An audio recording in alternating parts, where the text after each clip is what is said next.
1947 से लेकर हिंदू सभा राम जन्मभूमि का मुकदमा लड़ रहा था। यही लाल कृष्ण आडवाणी सहित भारतीय जनता पार्टी और आरएसएस के प्रमुख नेताओं ने हमारे नेताओं से संपर्क किया और उन्होंने कहा कि भाई साहब, आप लोग इस तरीके से मुकदमे लड़ते रहेंगे, अगर आप कहें तो इसका हम राजनीतिकरण कर दें और अपनी सरकार बन जाएगी तो राम जन्मभूमि का मुकदमा ठीक ठाक हो जाएगा।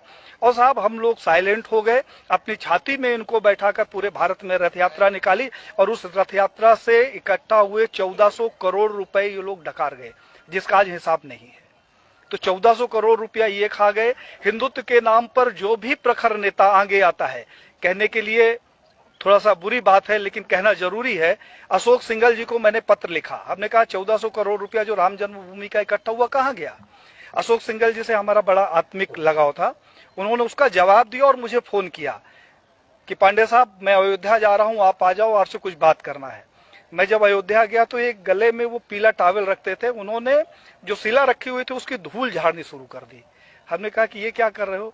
बोला, पांडे जी, मेरा अंतिम सपना है कि किसी तरीके से मेरे जिंदा रहते ये मंदिर का निर्माण हो जाए। साहब, उन्होंने हमारी उनकी काफी गंभीर चर्चा हुई। उन्होंने कहा, पांडे जी, अभी नहीं तो कभी नहीं। तो हमने कहा, क्या करोगे, आप लड़ तो सकते नहीं। बोले कि अब मोदी है और लड़ूंगा भी और विरोध भी करूंगा।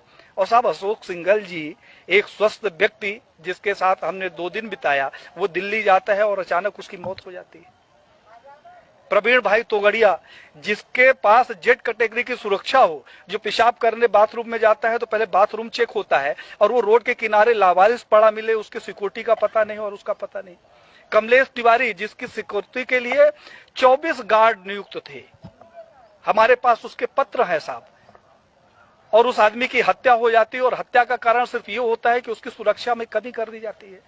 तो बीजेपी के समय में मैंने ये देखा कि जितने हिंदूवादी प्रखर नेता हुए हैं उनकी एक एक करके हत्या कर दी गई।